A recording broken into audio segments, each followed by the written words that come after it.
जी, बिस्मिल्लाहिर्रहमानिर्रहीम। मैंने recording start कर ली जी।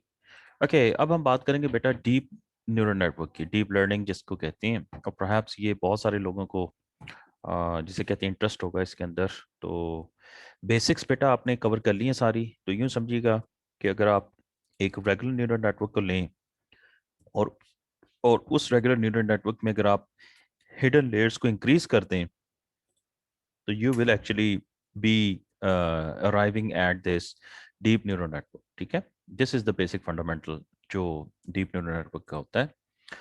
Is a subfield of machine learning concerned with algorithm inspired by structure and function of human brain called artificial neural networks। तो basically इसी को ही actually human brain के करीब तरीन कहा जाता है, बिकॉज मैंने आपको बता दिया था लास्ट टाइम कि एक नॉर्मल ह्यूमन ब्रेन में जो नंबर ऑफ न्यूरॉन्स की जो काउंट होता है वो काफ़ी बड़ा काउंट है, बहुत बड़ा काउंट है।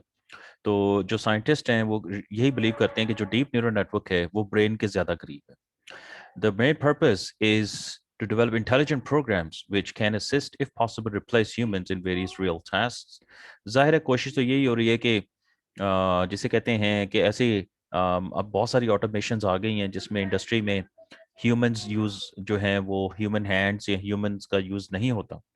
तो कोशिश यही है कि डीप लर्निंग जो है वो एक ऐसी इंडस्ट्री की तरफ ले जाए जहाँ पर हम ह्यूमंस को बिल्कुल रिप्लेस कर दें। So it enables us to learn complex real world tasks from very large amounts of data। जो एक बहुत बड़ी रिक्वायरमेंट है जो डीप लर्निंग की अप्लाई करने की, वो है जी ह्यूज अमाउंट्स ऑफ डेटा, यानी बहुत ज़्यादा डेटा चाहिए जी हमें। I'm sorry about that जी। Automatically extract features from data and learn from them, call automatic feature engineering. ये बहुत ज़बरदस्त समझ लीजिए एक फैसिलिटी है हमारे पास डीप लर्निंग नेटवर्क में कि जो फीचर एक्सट्रैक्शन होती है वो भी ऑटोमेटेड होती है इसके अंदर। ओके, ये भी फीचर, इस पे भी वैसे बहुत ज़्यादा रिसर्च हो रही है। Efficiently learn sequence to sequence problems. ये जो सीक्वेंस टू सीक्वेंस प्रॉब्लम्स हैं ये बहुत ही जिसे कहते हैं कॉमन एप्लीकेशंस में एनएलपी में इस्तेमाल होते हैं, जिसमें text summarization, chatbots, machine translation, image captioning and and and so on.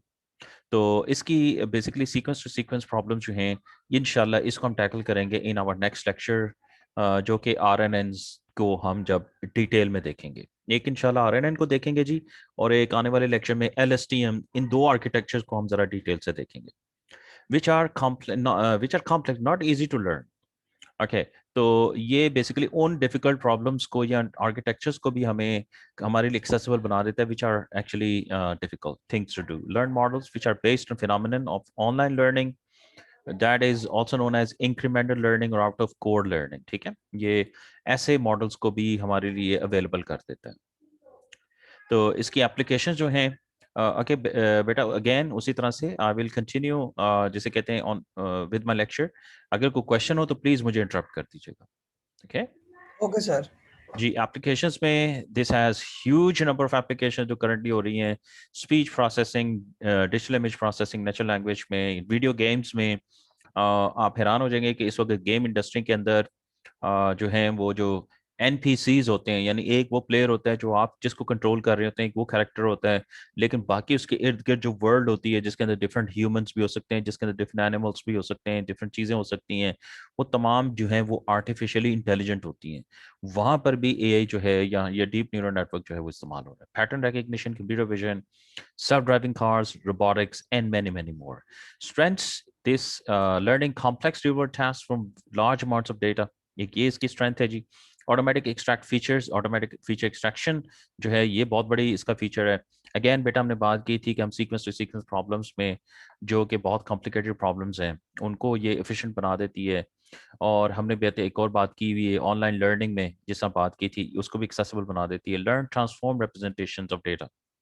तो ये डेटा की जो है जो एक फॉर्म से दूसरी फॉर्म में जो ट्रांसफॉर्म्ड जो चेंज है उसको भी ये लर्न कर लेती है। यानी अगर हमने इमेज को पिक्सल्स में चेंज किया हुआ है, हमारी नज़र में हमें तो इमेज नज़र आ रहा है, लेकिन इंटरनली स्पीकिंग उसकी रिप्रेजेंटेशन अगर नंबर्स में है तो ये यानी उस रिप्रेजेंटेड जो फॉर्म है ये उसको भी लर्न कर लेता है।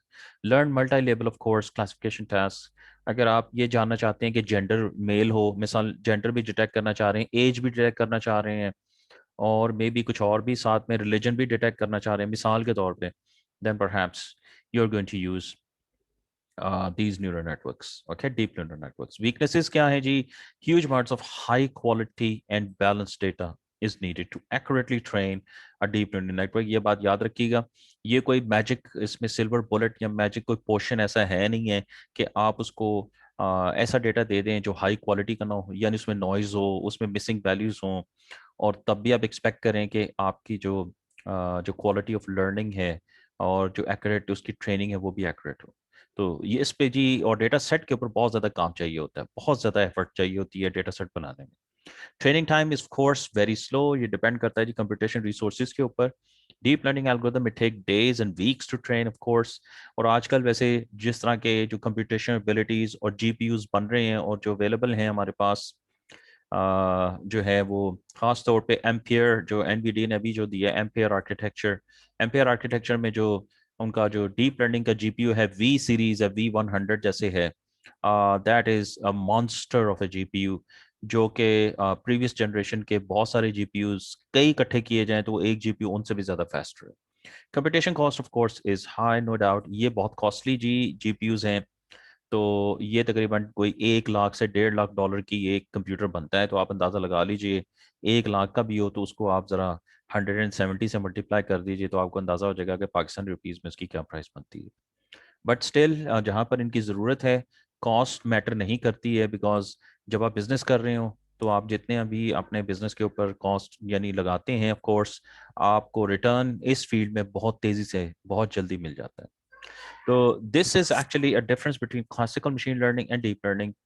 क्लासिकल मशीन लर्निंग वही है बेटा जो हम डिफरेंट एल्गोरिदम्स को न्यूरल नेटवर्क यानी न्यूरल नेटवर्क जिसमें मॉब नहीं होता, ये वो वाले सारे जो हैं वो, उसमें ट्रेनिंग डेटा जो है दैट इज स्मॉल, इसके अंदर ह्यूज होगा. फीचर इंजीनियरिंग, इसमें मैनुअल फीचर इंजीनियरिंग होगी, इसके अंदर ऑटोमेटिक होती है. लर्निंग मोड जो है offline mode and online learning, ये सिर्फ ऑनलाइन लर्निंग जो है ये यूज़ होती है इसके अंदर. ट्रेनिंग टाइम शॉर्ट, इसका बहुत बड़ा ट्रेनिंग टाइम है.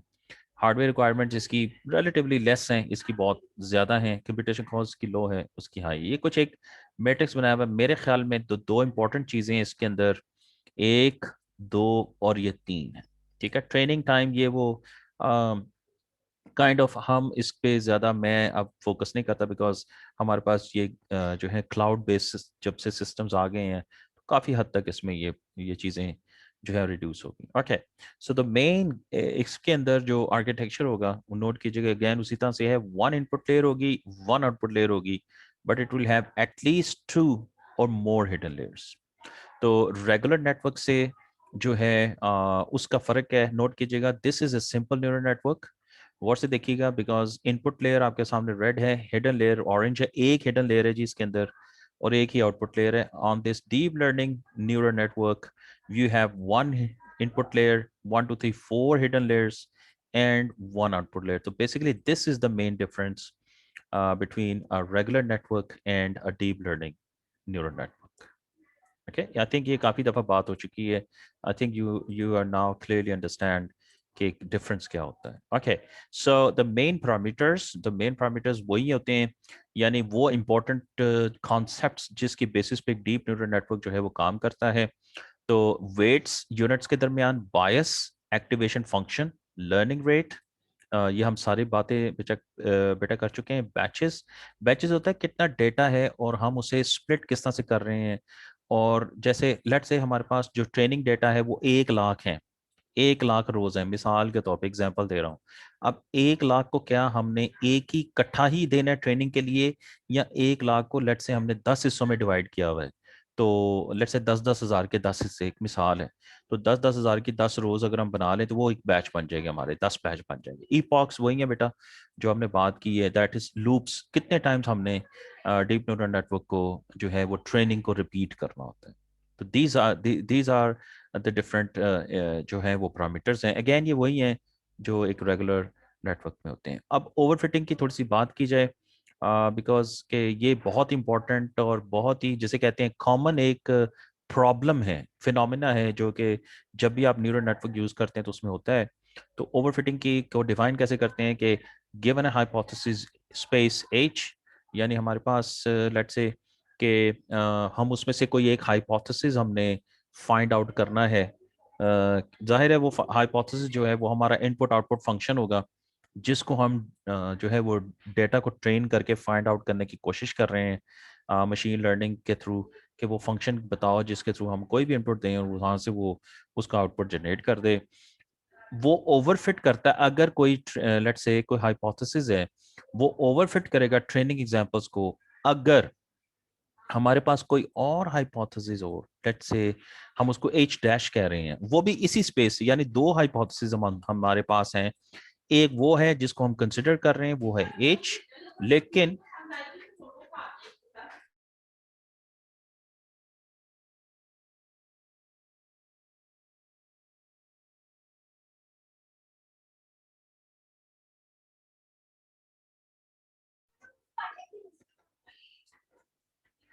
अब सपोज दैट कि हमारे पास बेटा दो हाइपोथेसिस हैं, एक है एच, एक है एच डैश, और हम अभी एच हाइपोथेसिस को जी कंसिडर कर रहे हैं। और हम कहेंगे कि अगर कोई और हाइपोथेसिस हमें मिल जाए, जिसको हमने यहाँ एच डैश कहा है, कि जिसका जो है वो एच डैश का, यानी जो दूसरा हाइपोथेसिस है उसका एक्चुअली ट्रेनिंग एग्जांपल्स पर जो ट्रेनिंग एरर है जो आ रहा है वो स्मॉलर हो देन द हाइपोथेसिस जो हम जिसको कंसिडर कर रहे हैं, तो इसका मतलब ये होगा कि जो है वो ओवरफिट, हमारा जो हाइपोथेसिस एच है वो ओवरफिट कर रहा है। जी बेटा, इसको दोबारा गौर से देख लीजिए, बिकॉज ये एक ऐसा कॉन्सेप्ट है जो रेगुलरली जैसे कहते हैं प्रैक्टिस में भी आएगा। आपको ये फेस करना पड़ेगा अगर आप अपने इंडस्ट्री में काम कर रहे हैं, अपने अपने अपना बिजनेस कर रहे हैं लेट्स से, और कहीं पे आपको डीप न्यूरल नेटवर्क्स को यूज कर रहे हैं या न्यूरल नेटवर्क्स को यूज कर रहे हैं, तो ओवरफिटिंग बेटा एक ऐसा प्रॉब्लम है जो कि कॉमनली आता है। और होता क्या है कि दोबारा देख लीजिए कि जिस हाइपोथेसिस को यानी आपने ट्रेनिंग की है, और ट्रेनिंग के बाद एक एक ट्रेन मॉडल बन गया है, इन अदर वर्ड्स हमारे पास एक हाइपोथेसिस मशीन ने दे दिया, हमें एक इनपुट आउटपुट फंक्शन दे दिया है। अगर हमारे पास एक और फंक्शन निकला है जिसका ट्रेनिंग एरर उस जो पहले हम ले रहे हैं उससे कम हो, तो फिर हम कहेंगे जी कि जो हमारा ओरिजिनल जो हमने एच लिया हुआ है वो ओवरफिट कर रहा है। अब ओवरफिटिंग आई होप आपको बेटा समझ आ गई होगी। जी एनी क्वेश्चंस बेटा है तो मुझे बताते जाइए प्लीज। जी सर, ज़रूर। ओके बेटा, थैंक यू। ओके, ओवरफिटिंग क्या होती है, क्यों होती है, सॉरी क्या नहीं होती है बल्कि क्यों होती है? Noise in the training examples, और दूसरा जो बड़ा प्रॉब्लम होता है, रिमेंबर अगर आप बहुत छोटा डेटा सेट ले लें तो वो नॉर्मली टारगेट फंक्शन या हाइपोथेसिस को रिप्रेजेंट जो है करना बहुत डिफिकल्ट हो जाता है। तो it means you need actually very large amounts of data, and number two, very high quality data. This is a serious problem. Why? Because के जो ओवरफिटिंग होती है उसके बाद जो डिटेक्शन हो रही होती है वो फिर रिलायबल नहीं होती, क्लासिफिकेशन जो है बेटा वो रिलायबल नहीं होती। अच्छा, ये कैसे पता चलेगा कि ओवरफिटिंग हो रही होती है? ये तो इसकी टेक्निकल डेफिनेशन है ना, ये तो एक किताबी डेफिनेशन है। लेकिन लेट्स है कि आप कोई नेटवर्क ट्रेन करते हैं और मॉडल बन जाता है, कोई मुझे बेटा मुझे बता सकता है कि आपको पता लग सकता है कि ओवरफिटिंग हो रही है? मैं वैसे आपको अगली, मेरे ख्याल में अगली स्लाइड में ये चीज आने वाली है। चले मैं आपको बता दूंगा कि कब आपको पता चल जाएगा कि ओवरफिटिंग हो रही है कि नहीं। लेकिन ये एक सीरियस प्रॉब्लम है, और ये तमाम तरह के जो भी आप नेटवर्क्स यूज करते हैं, जिसमें इवन डिसीजन ट्रीज में भी ये प्रॉब्लम आती है, इवन यानी ट्री बेस्ड जो एल्गोरिदम्स हैं उनमें भी ये प्रॉब्लम आती है। इसी तरह से न्यूरल नेटवर्क्स जो रेगुलर हैं और डीप लर्निंग न्यूरल नेटवर्क्स, उनमें भी ये प्रॉब्लम आती है। ये डिटेक्ट कैसे होती है, ये मैं अभी आपको बेटा समझा देता हूँ। नोट कीजिएगा, ये एक हमारे पास ग्राफ है जहां पर यहाँ पर आप देख सकते हैं कि हमारे पास दो तरह के इसके अंदर आपको कर्व्स नजर आ रही हैं। एक है टेस्ट सेट एरर और एक है ट्रेनिंग सेट एरर।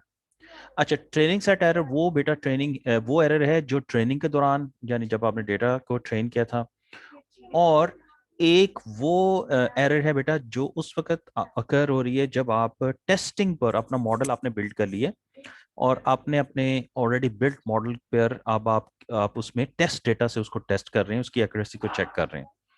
जो सबसे बड़ा याद रखिएगा निशानी होती है वो ये होती है कि आपकी ट्रेनिंग जो याद रखिएगा एरर है वो रिड्यूस हो रहा होता है। यानी आप जब ट्रेनिंग कर रहे होते हैं तो आपका नेटवर्क बिल्कुल सही क्लासिफिकेशन जो है वो ट्रेनिंग डेटा सेट के ऊपर कर रहा होता है।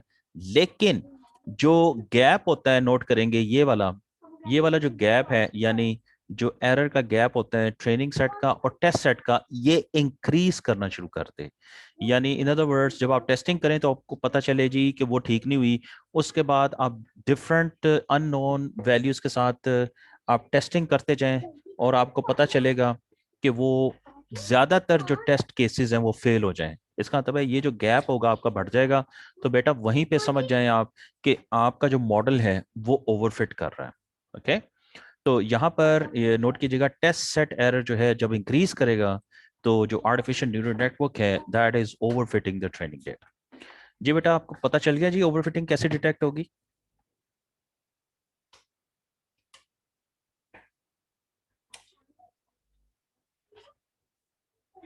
जी स्टूडेंट्स,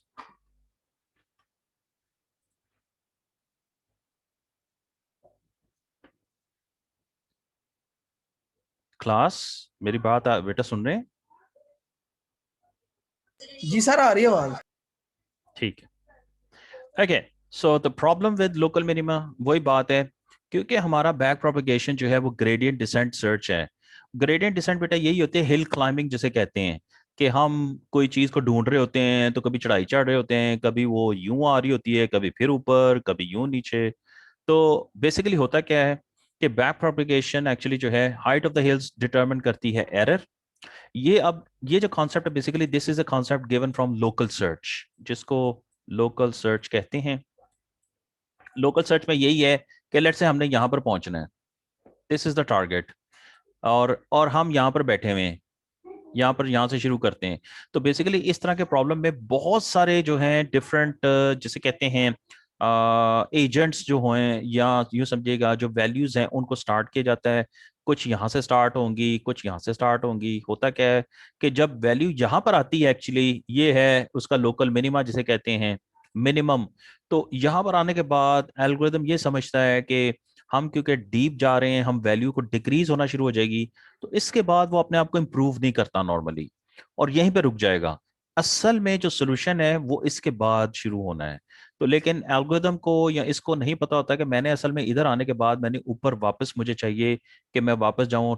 हो सकता है ये जो है ये हमारा ग्लोबल जिसे कहते हैं मैक्सिमा है। तो यहाँ तक अगर हमने पहुंचना, तो फिर यहाँ पर इसकी हेल्प के लिए हम यहाँ से समझ लें इसको धक्का लगा के ऊपर करते हैं। वो धक्का लगाने वाला कॉन्सेप्ट जो है वो भी बेटा यहाँ पर बायस कहलाता है। तो जो आपने बायस का वर्ड जो पीछे यूज किया है हमने न्यूरल नेटवर्क्स में, अगर आप गौर से देखिएगा तो वो वही बायस है जो हम यहाँ कह रहे हैं कि जब वो फंस जाए इस गहराई में और ये समझे कि आगे जाने का रास्ता कोई नहीं है, तो उसे यूं समझेगा कि पीछे से धक्का लगा के आगे थोड़ा सा कर दें ताकि उसे नजर आना शुरू हो जाए कि आगे बढ़ने का रास्ता है, वो ऊपर की तरफ पॉजिटिव समझ लें, इंक्रीजिंग की तरफ जा रहा है, और वो इंक्रीज करना शुरू कर दे। तो आ, यहाँ पर बहुत सारी क्योंकि डिमेंशंस होती हैं सर्च स्पेस में, डिमेंशन से मुराद ये है कि पैथ्स हैं, ये देखें ये बहुत सारे डिफरेंट पैथ्स हैं यहाँ पर आप देख सकते हैं। तो one for each weight in the ANN, हर जो एक डिमेंशन है, हर जो एक पैथ है वो एक इस छोटे से प्रॉब्लम को रिप्रेजेंट करेगा जहां पर हम करेंटली खड़े हैं। लेट्स से हम यहाँ पर खड़े हैं, तो हर एक को ये एक वेट जो है एक्चुअली समझ लीजिए, इन तमाम चीजों के लिए ये एक एक वेट है समझ लें, जो हमारी उस प्रॉब्लम में। अब हमने वेट की जो ट्यूनिंग करनी होती है, दरअसल हम उसमें बायस को ऐड कर रहे होते हैं कि हम उन वेट्स को मजीद बेहतर बना रहे होते हैं कि किसी तरीके से वो हमें यहाँ पर ले जाएं। एक्चुअली ये वो चीज़ है, ये वो जगह है जहाँ पर हमारे पास सोल्यूशन पड़ा हुआ है किसी चीज़ का। देयरफॉर जो हमारे पास जो बैक प्रोपगेशन एल्गोरिदम है वो हमारे पास लोकल मिनिमा से जो है वो जो है वो उसमें फंस जाता है जाके। तो इसके लिए क्या करेंगे, इसके लिए इसको निकालेंगे कैसे वहां से? इसके लिए बहुत सारे सॉल्यूशंस हैं ओवरफिटिंग के। ये है वो वजह बेटा कि वो जब लोकल मिनिमा में जाके बैठ गया इधर, तो this is what actually causes the overfitting. क्योंकि वो समझ रहा होता है कि जो उसने अब तक का सफर तय किया है वही वो उसका जो है वो ऑप्टिमल सफर है। हालांकि ऑप्टिमल सफर उसके बाद और भी है। तो यही वजह होती है कि हम हमारी जो ट्रेन डेटा है वो एक लेवल पे जाके समझ लें उसका वो स्टॉप हो जाता है। तो उसके बाद का हमने, क्योंकि वो हमारे लर्नर ने वो बाद का जो ऑप्टिमल है दूसरे रास्ते हैं उनको उसने अभी चेक नहीं किया होता। How do we overcome this overfitting? तो पॉसिबल सोल्यूशन नंबर 1 है कि हम ट्रेनिंग और वैलिडेशन सेट, वही बात आ गई कि आप 80% डेटा को ट्रेनिंग के तौर पे, 20% डेटा को टेस्ट के तौर पे ले लें और टेस्ट करते जाएं। अगर तो रेशियो बढ़ती जा रही है एरर की, इसका मतलब है कि उसके अंदर एरर्स हैं। दूसरे नंबर पे आप मल्टीपल एएनएन की मदद से यानी एक डिफरेंट एएनएन यूज करें और तीसरा एएनएन यूज करें, डिफरेंट एएनएन पे वही प्रॉब्लम चला दें। चौथा है एक मोमेंटम। मोमेंटम वही है जिसको मैंने बायस कहा था कि आप धक्का लगाने वाला कोई एक्स्ट्रा वेट दे दें, जो वेट ऐड किया जाए एकदम तो उसकी वैल्यू चेंज आ जाए। और चौथा ये है कि वेट डिके फैक्टर। डिके ये होता है कि कम होना, वक्त के साथ साथ चीज का कम होना। तो हम वेट का जो उसकी उसकी वेट में जो डिक्रीज आ रहा है, हम उसको भी देखें और वहां पर उसको भी समझ लीजिए कंट्रोल करने का कोई मैकेनिज्म होना चाहिए। सो वन बाय वन देखते हैं जी इन चारों को कि हम ओवरफिटिंग को किस तरह से बेसिकली जो है वो ओवरकम करेंगे। तो पहला जो है वो टेस्ट और वैलिडेशन है। तो हम इसमें डेटा को जो है वो 3 हिस्सों में जी स्प्लिट करते हैं: training, validation and testing. Remember, training वो है जिसपे हमने ट्रेन करवा दिया, टेस्टिंग वो है जिसपे हम उसके बाद टेस्ट करवाएंगे और ट्यूनिंग को और अपने मॉडल को ट्यून करेंगे। वंस हमने कर लिया, फाइनल जो उसका इम्तिहान है समझ लीजिएगा वो होता है वैलिडेशन के ऊपर। अगर वैलिडेशन पे भी वो ठीक तरीके से उसकी क्लासिफिकेशन हो रही है, इसका मतलब है कि हमारा मॉडल ठीक तरीके से ट्रेन हुआ है। तो नॉर्मली 80% डेटा जो है वो ट्रेनिंग के लिए होता है और 20% जो डेटा है वो इन दोनों एक्टिविटीज़ के लिए इस्तेमाल किया जाता है, जिसमें से आप 10-10 समझ लीजिए। 10% आप टेस्टिंग पेपर जो है वो स्प्लिट कर दें और 10% ही वैलिडेशन के ऊपर स्प्लिट कर दें। तो वैलिडेशन का फ़ायदा क्या होता है? Checks whether the model is overfitting और नॉट। और वीकनेस क्या होती है? इश्यू यही है कि देखें हमने 20% डेटा जो है इसमें से वो माइनस कर दिया ट्रेनिंग में से, वो हम यूज कर रहे हैं फॉर टेस्टिंग पर्पसेस। तो वजह ये होगी कि ये असल में आपके पास जो डेटा ट्रेनिंग का है वो आपने कुछ हद तक, जाहिर है 20% अगर लेंगे तो 20% डेटा काफी डेटा हो सकता है अगर डेटा बहुत ज्यादा हो, तो आपने उसको वैसे रिड्यूस करवा दिया। ठीक है जी। सो इसके अंदर जो ट्रेनिंग डेटा होता है वो मॉडल को बिल्ड करने के लिए इस्तेमाल होता है। वैलिडेशन जो होती है वो इसलिए इस्तेमाल होती है चेक करने के लिए कि वो ओवरफिटिंग हो रही है कि नहीं। अच्छा, ओवरफिटिंग होने या ना होने का बेटा मैं आपको बता चुका हूँ, नोट कीजिएगा। वो ग्राफ में हम देख चुके हैं कि किस तरह से पता चलता है कि ओवरफिटिंग हो रही है कि नहीं हो रही है। और टेस्टिंग जो है वो आखिर में हम यूज करते हैं अगेन अपने मॉडल की परफॉर्मेंस को चेक करने के लिए, यानी अगर आपने एरर रेट निकालना है, उसकी एक्यूरेसी चेक करनी है, या कोई और स्कोर F1 स्कोर है या कुछ और लेना है, तो आप उसको चेक करने के लिए टेस्टिंग अप्लाई करें।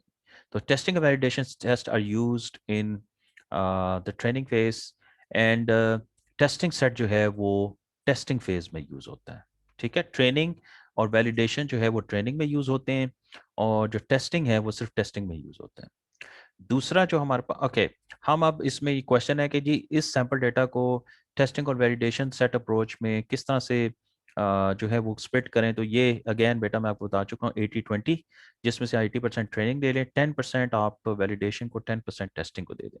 ओके, तो अगेन हम अगर बहुत ज़्यादा डेटा है तो हम एफिशिएंटली किस तरह से ट्रेन कर सकते हैं।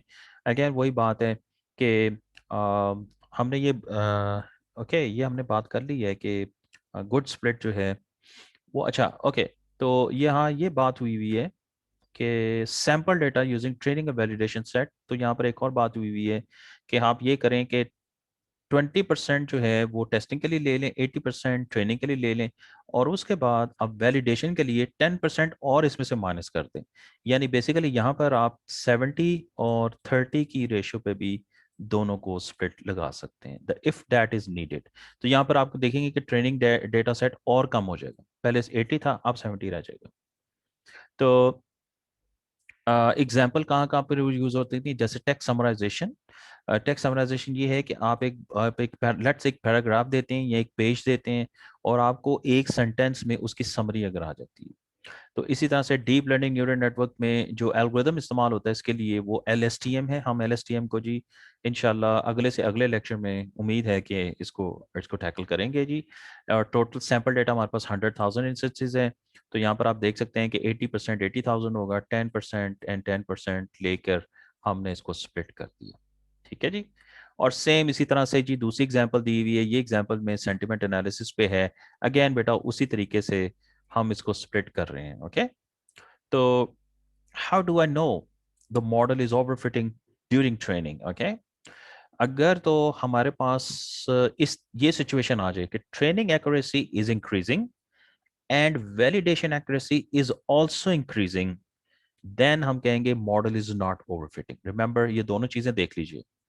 हाउएवर, अगर ट्रेनिंग एक्यूरेसी इंक्रीज कर रही है लेकिन वैलिडेशन एक्यूरेसी डिक्रीज कर रही है, देन ये कंफर्म जिसे हिंट है कि हमारा मॉडल ओवरफिट कर रहा है। ओके, सो ये बात बेटा हम पहले एक एक स्लाइड पहले बात कर चुके हैं।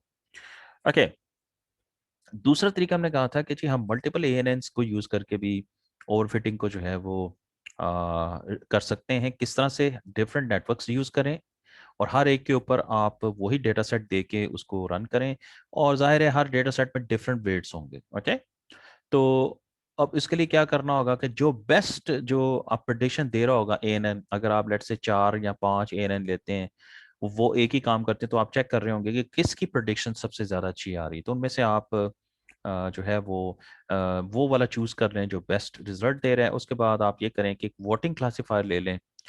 ये भी यूज हो सकता है, वोटिंग क्लासीफायर जिसके अंदर मल्टीपल एएनएन जो हैं वो यूज हो रहे हैं, तो वो भी आपको बता देगा कौन सा एएनएन जो है वो इस वक्त बेस्ट परफॉर्म कर रहा है। तो ये वही बात है, याद रखिएगा मोमेंटम। तीसरी बात जो मैंने की थी कि कोई ऐसी वैल्यू दे दें जिससे उसको धक्का लग जाए। जैसे यहाँ आके ये रुक गया है, ऊपर से नीचे आ रहा है और यहाँ आके रुक गया, तो यहाँ से आगे जाने के लिए हमें थोड़ा सा इसको पुश करना है। Without momentum it will get stuck here, with momentum अगर हम देंगे तो वो उसको नीचे की तरफ पुश करना शुरू कर देगा।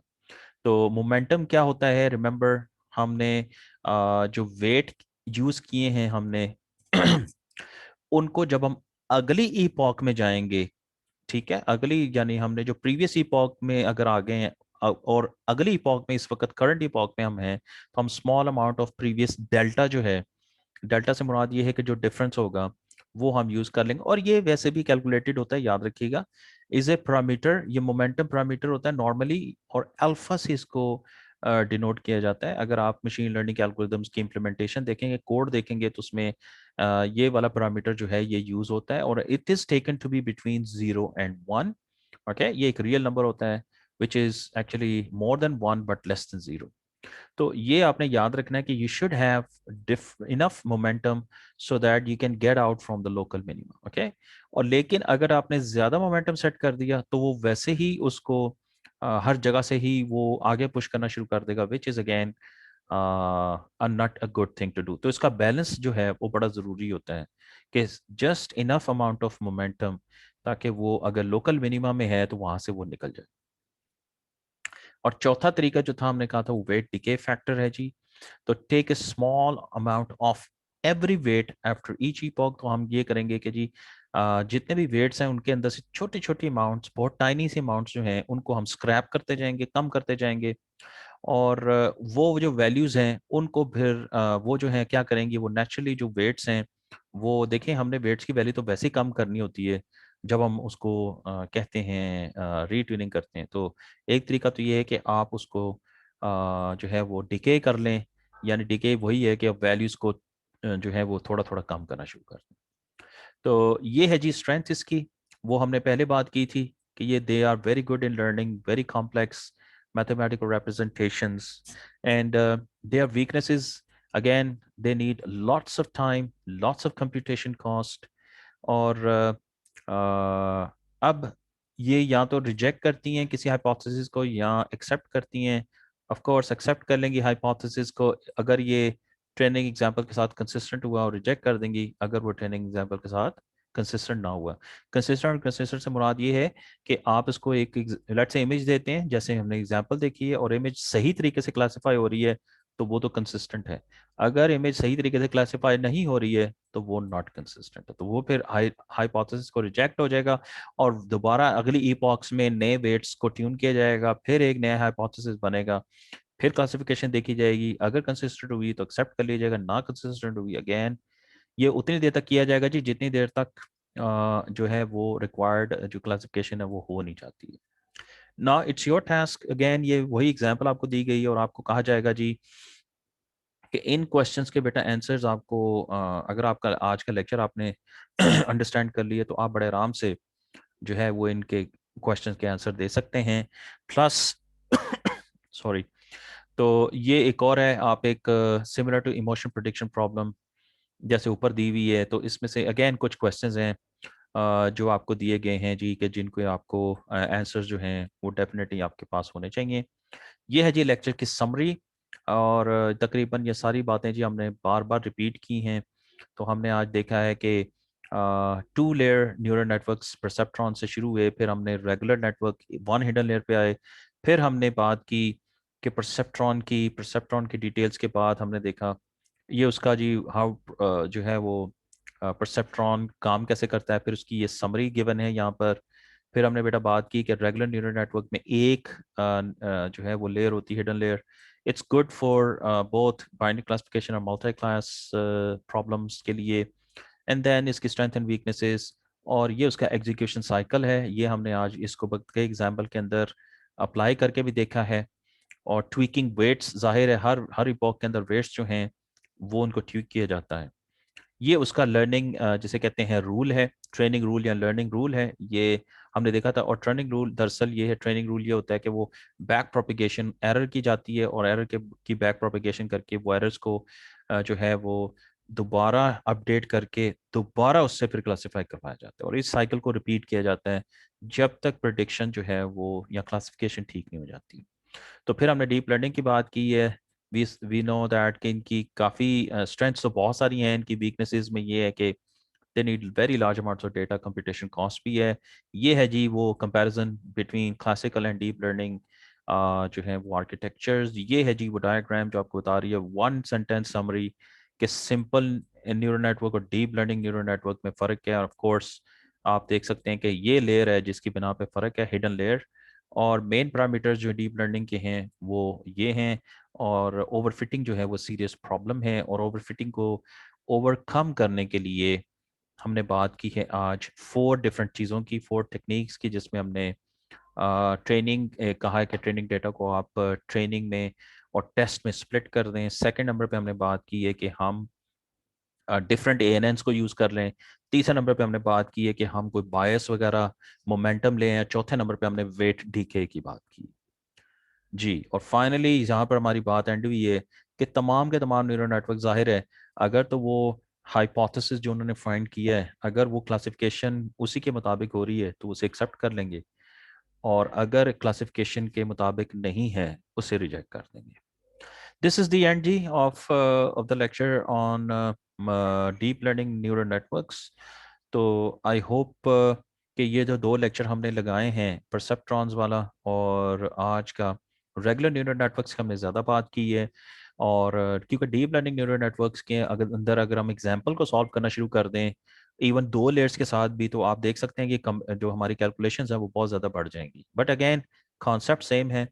तो आप आई थिंक अगर आपने वो 1 हिडन लेयर वाला नेटवर्क रेगुलर न्यूरल नेटवर्क समझ लिया है, तो डीप न्यूरल नेटवर्क भी बिल्कुल वैसी ही चीज़ है, उसकी एक्सटेंडेड फॉर्म है। जी बेटा, एनी क्वेश्चंस? No sir.